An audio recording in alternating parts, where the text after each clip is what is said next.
जय हिंद। नमस्कार साथियों, आप सभी लोगों का मोस्ट वेलकम है आज के इस नए क्लास में। साथियों, आज के इस क्लास में हम सभी लोग पढ़ने वाले हैं बीएसएससी कार्यालय परिचारी भर्ती 2025 के एग्जाम के लिए most important previous year question को, जो कि आपके बीएसएससी कार्यालय परिचारी भर्ती 2025 के एग्जाम के लिए काफ़ी इम्पोर्टेंट है।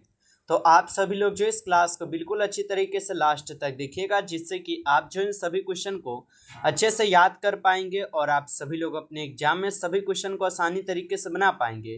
तो चलिए फिर क्लास को स्टार्ट करते हैं। उनसे पहले यदि आप सभी लोग जो इस चैनल पे पहली बार जुड़े हैं साथियों, तो आप सभी लोग जो इस चैनल को सब्सक्राइब कर लीजिए और सब्सक्राइब करके आप ऑल नोटिफिकेशन को जरूर ऑल पे दबा लीजिए, जिससे कि जब भी क्लास स्टार्ट हो सबसे पहले क्लास का नोटिफिकेशन आपके पास पहुंच सके। तो आप इस चैनल को सब्सक्राइब कर लीजिए और सब्सक्राइब करके आप इस क्लास को जो है लाइक जरूर कर लीजिएगा। तो चलिए क्लास को स्टार्ट करते हैं और देखिएगा क्वेश्चन क्या दिया गया है। क्वेश्चन दिया गया है कि महात्मा गांधी जी का जन्म जो है ना कहाँ पर हुआ था। चलिए बताइएगा सभी लोग कि महात्मा गांधी जी का जन्म जो है कहाँ पर हुआ था। तो इस क्वेश्चन का आप लोग सही जवाब जो है ऑप्शन ए कीजिएगा, पोरबंदर में। ऑप्शन ए आपका इस क्वेश्चन का बिल्कुल ही सही जवाब दिया गया है। अगला प्रश्न देखिएगा, प्रश्न दिए गए हैं आप सभी लोगों का यहाँ पे कि सबसे चमकीला ग्रह कौन सा है। बताइए आप सभी लोग कि सबसे चमकीला ग्रह जो है कौन सा है। तो सबसे चमकीला ग्रह हो जाएंगे आपके शुक्र ग्रह। ऑप्शन सी यहाँ पे इस क्वेश्चन का सही जवाब है, आप सभी लोग याद रखिएगा। चलिए अगला प्रश्न देखिएगा आप सभी लोग, मुस्लिम लीग की स्थापना कब हुई थी। चलिए साथियों आंसर लगाइएगा, मुस्लिम लीग की स्थापना कब हुई थी। तो मुस्लिम लीग की स्थापना जो है आपके 1906 में की गई थी। ऑप्शन ए आपका इस क्वेश्चन का बिल्कुल सही जवाब है, याद रखिएगा। अगला प्रश्न आता है आपका, बांग्लादेश की मुद्रा क्या है। बताइए साथियों कि बांग्लादेश की मुद्रा क्या है। तो बांग्लादेश की जो मुद्रा है ये आप लोग का टक्का हो जाएंगे। ऑप्शन सी कीजिएगा, सही जवाब टक्का हो जाएंगे। अगला प्रश्न है साथियों कि चीन का शोक किस नदी को कहा जाता है। दोस्तों आपको थोड़ा बैकग्राउंड में जो है कुछ अलग भी जो आवाज़ आएगा, इसके लिए आप लोग से हम क्षमा चाहते हैं, लेकिन यहाँ पे थोड़ा कंडीशन ही ऐसा है जिससे कि आप लोग को थोड़ा जो है बैकग्राउंड में दिक्कत होगा, ठीक है। इसलिए हम लोग क्वेश्चन पे ध्यान देंगे, बैकग्राउंड पे थोड़ा कम ध्यान दीजिएगा, ठीक है। चलिए बताइए, चीन का शोक नदी किस नदी को कहा जाता है। तो इस क्वेश्चन का आप सभी लोग सही जवाब ऑप्शन ए कीजिएगा, ठीक है। पीली नदी को बोलते हैं, ऑप्शन ए आपका सही जवाब होगा। चलिए अगला प्रश्न आता है कि मैथिली कवि किसे जो है कहा जाता है। बताइएगा मैथिली कवि जो है किसे कहा जाता है। तो मैथिली कवि कहे जाते हैं साथियों विद्यापति को, ठीक है। ऑप्शन ए आपका सही जवाब है, विद्यापति को बोला जाता है। अगला प्रश्न देखिएगा कि ओडिशा का राजकीय पक्षी क्या है। बताइए साथियों कि ओडिशा का राजकीय पक्षी क्या है। तो ओडिशा का जो राजकीय पक्षी है ये आपके भारतीय रोलर हो जाएंगे, ठीक है। ऑप्शन ए आपका सही जवाब है, भारतीय रोलर, आप लोग याद रखिएगा।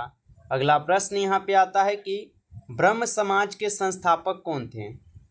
बताइए साथियों कि ब्रह्म समाज के संस्थापक कौन थे। तो ब्रह्म समाज के संस्थापक थे आपके राजा राम मोहन राय। ऑप्शन ए इस क्वेश्चन का सही जवाब है, राजा राम मोहन राय जो है ये ब्रह्म समाज के संस्थापक थे। अगला प्रश्न आता है आपका, पोलियो के पीने वाले टीके का आविष्कारक कौन थे। तो पोलियो के पीने वाले टीके का आविष्कारक कौन थे। इस क्वेश्चन का आप लोग सही जवाब ऑप्शन सी कीजिएगा। ऑप्शन सी इस क्वेश्चन का सही जवाब है, याद रखिएगा। कोप्रोस्की हो जाएंगे, याद रखेंगे। अगला प्रश्न आता है कि महाराष्ट्र का राजकीय वृक्ष क्या है। साथियों ये सभी क्वेश्चन काफ़ी इंपॉर्टेंट और सिलेक्टेड क्वेश्चन है, जो कि आपके पेपर में देखने को मिलेंगे। ये प्रश्न अच्छे से आप याद कर लीजिएगा इन क्वेश्चन को। बताइए कि महाराष्ट्र का राजकीय वृक्ष क्या है। तो महाराष्ट्र का राजकीय वृक्ष हो जाएंगे आम। ऑप्शन यहाँ पे आप सभी लोग जो है डी कीजिएगा, सही जवाब याद रखिएगा। अच्छा, भारत का राष्ट्रीय वृक्ष क्या है, आप लोग कमेंट करेंगे, ठीक है। भारत का राष्ट्रीय वृक्ष क्या है आप लोग कमेंट कीजिए, क्योंकि पिछले क्लास में ये क्वेश्चन हुआ है। चलिए अगला क्वेश्चन देखिएगा, शिवाजी के कितने मंत्री थे।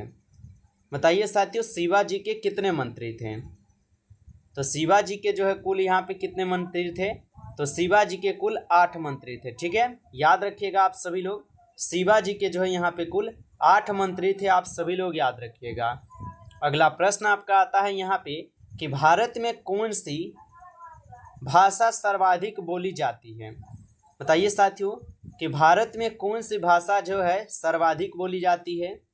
तो भारत में सर्वाधिक भाषा आपके हिंदी बोली जाती है। ऑप्शन ए आपका सही जवाब है, याद रखिएगा। अगला प्रश्न आपका आता है भारत का सबसे बड़ा गिरजाघर कहाँ है। बताइए कि भारत का सबसे बड़ा गिरजाघर कहाँ पर है। तो भारत का सबसे बड़ा गिरजाघर हो जाएंगे साथियों आपके कहाँ पर, सेंट कैथेड्रल पे। ठीक है, ऑप्शन आपका बी यहाँ पे इस क्वेश्चन का सही जवाब होगा। अगला प्रश्न देखिएगा, अर्थशास्त्र के लेखक कौन हैं।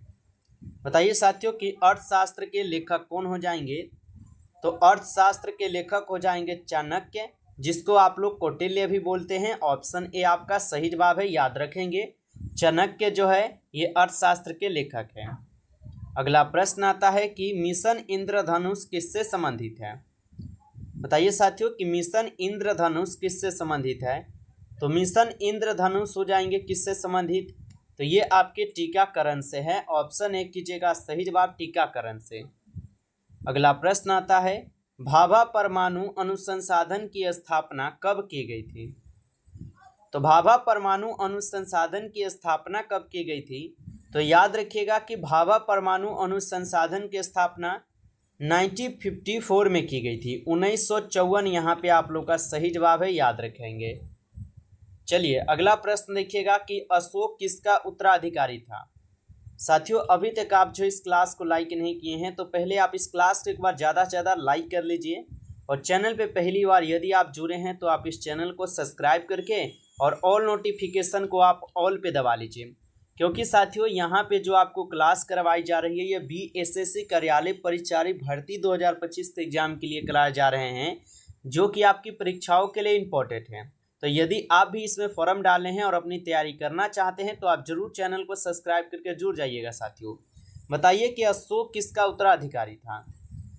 तो अशोक जो है ये बिंदुसार का उत्तराधिकारी था साथियों। यदि आप ऑप्शन ए लगाए हैं तो सही जवाब है आपका। अगला प्रश्न देखिएगा कि हैजा रोग किस जीवाणु के कारण होता है। बताइए साथियों हैजा रोग किस जीवाणु के कारण होता है।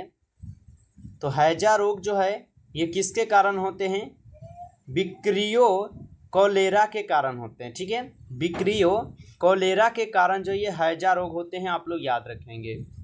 अगला प्रश्न है बिहार राज्य की मुख्य नकद फसल कौन सी है। तो बिहार राज्य की मुख्य नकद फसल यहाँ पे पूछा है आपसे कौन सी होगा, तो लगा दीजिएगा ये गन्ना हो जाएगा। ठीक है, गन्ना इस क्वेश्चन का आपका सही जवाब है। अगला प्रश्न आता है कि जल में वायु का बुलबुला किस लेंस के तहत कार्य करता है। तो जल में वायु का बुलबुला किस लेंस के तहत कार्य करता है। तो ये करते हैं साथियों आपके अवतल लेंस के तहत। ऑप्शन यहाँ पे आप लोग बी कीजिएगा सही जवाब, अवतल लेंस के तहत करते हैं। अगला प्रश्न आता है आपका कि गोबर गैस में कौन सी गैस होती है। बताइए साथियों कि गोबर गैस में कौन सी गैस होती है। तो गोबर गैस में साथियों याद रखिएगा आप लोग मीथेन होते हैं। ऑप्शन ए आपका सही जवाब हो जाएगा, मीथेन गैस होता है। अगला प्रश्न आता है कि ओजोन के क्षय का कारण है। तो ओजोन के क्षय का कारण क्या हो जाएगा। तो ओजोन के क्षय के कारण यहाँ पे हो जाएंगे आपके क्या, तो CFC हो जाएंगे। ऑप्शन सी आपका सही जवाब है इस क्वेश्चन का, CFC हो जाएगा। चलिए अगला प्रश्न देखिएगा आप लोग, केला माइन किसका अयस्क है। बताइए कि केला माइन किसका अयस्क होगा। तो साथियों केला माइन जो है ये आपके जिंक का अयस्क होता है। ठीक है, ऑप्शन ए कीजिएगा सही जवाब, जिंक का अयस्क होगा। अगला प्रश्न है निम्न में से सबसे अच्छा नाभिकीय ईंधन कौन है। तो निम्न में से सबसे अच्छा नाभिकीय ईंधन कौन है। तो इस क्वेश्चन का आप लोग सही जवाब ऑप्शन डी कीजिएगा। ऑप्शन डी इस क्वेश्चन का सही जवाब है, प्लेटिनियम हो जाएगा। अगला क्वेश्चन है वेग परिवर्तन की दर को कहते हैं। तो वेग परिवर्तन की दर को क्या कहते हैं। तो वेग परिवर्तन की दर को साथियों यहाँ पे बोलते हैं त्वरण। ऑप्शन आपका डी इस क्वेश्चन का सही जवाब होगा, त्वरण बोलते हैं। अगला प्रश्न आता है हेलाइड अयस्क का उदाहरण है। बताइए कि हेलाइड अयस्क का उदाहरण होगा। तो हेलाइड अयस्क का उदाहरण यहाँ पे हो जाएंगे साथियों आपके क्रायोलाइट। ऑप्शन डी इस क्वेश्चन का सही जवाब है, क्रायोलाइट होता है। आप लोग अच्छे से याद रखिएगा। चलिए अगला प्रश्न देखिएगा कि निम्नलिखित में से कौन यौगिक नहीं है। तो निम्नलिखित में से यहाँ पे कौन यौगिक नहीं है, तो आप सभी लोग जो है याद रखिएगा, यहाँ पे आपके जल जो है ये आपके यौगिक नहीं है। इस क्वेश्चन का सही जवाब ऑप्शन ए होगा। चलिए अगला प्रश्न देखिएगा, चिपको आंदोलन का मुख्य उद्देश्य क्या था।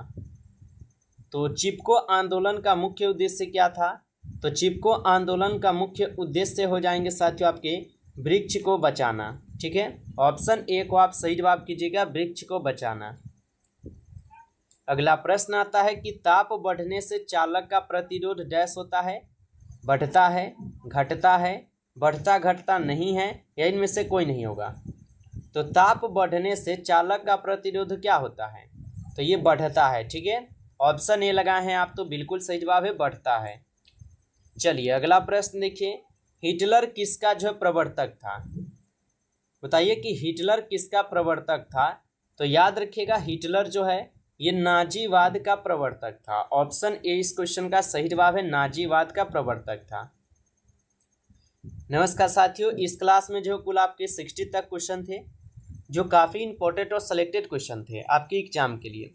साथियों यदि आपको क्लास अच्छा लगा है तो आप इस क्लास को जो है लाइक कर लीजिएगा, और चैनल पे पहली बार यदि आप जुड़े हैं तो आप इस चैनल को सब्सक्राइब करके ऑल नोटिफिकेशन को आप जरूर ऑल पे दबा लीजिए, ताकि जब भी क्लास स्टार्ट हो सबसे पहले क्लास का नोटिफिकेशन साथियों आपके पास पहुंच सके। तो आप इस चैनल को सब्सक्राइब कर लीजिए, और पीडीएफ यदि आप लोग को चाहिए रिवीजन के लिए तो कमेंट में बताइएगा आप लोग, ताकि पीडीएफ आप लोग को दिया जा सके। तो ज़रूर आप लोग कमेंट में बताइएगा। चलिए फिर मिलते हैं आपसे एक नई टॉपिक के साथ नेक्स्ट क्लास में। तब तक के लिए जय हिंद, जय भारत।